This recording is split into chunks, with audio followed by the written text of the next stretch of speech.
I, along with so many people, had most certainly heard, "Don't be scared," or "There's nothing to be scared of," in my childhood.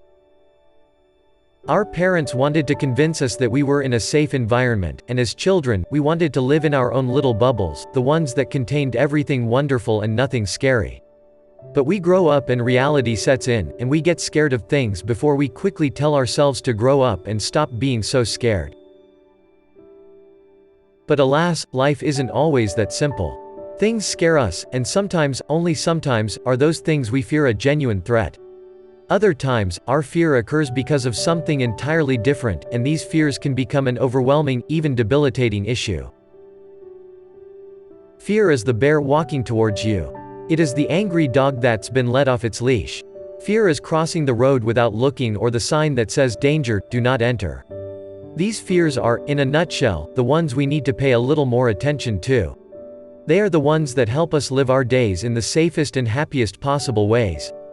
Paying attention to our surroundings and adapting to what's going on around us can be potentially life-saving. It's where the idea of fight or flight response has stemmed from the physiological reaction that we may have in response to a perceived harmful event, attack, or threat to survival. These are situations where you're probably not alone in your fearful thinking. Fears can also border on more everyday thoughts, whether you'll get to the airport on time and whether you have the means in place to get you there on time. It is a fear of public speaking or the worry that you won't be a good enough parent to your newborn. But then there are the fears that stop you from doing the things that you love. The fears that stop you from entering a certain place or perhaps even leaving home. There are a multitude of fears, and the proportion of helpful to unhelpful fears isn't always clean-cut. Nevertheless, the fear we feel should not be something we shy or run away from, but something we should embrace. Because feeling the fear and doing it anyway puts you one step closer to overcoming the fear. Because accepting fear is to be human. Because embracing what scares you helps you put it into perspective. Are you really in danger?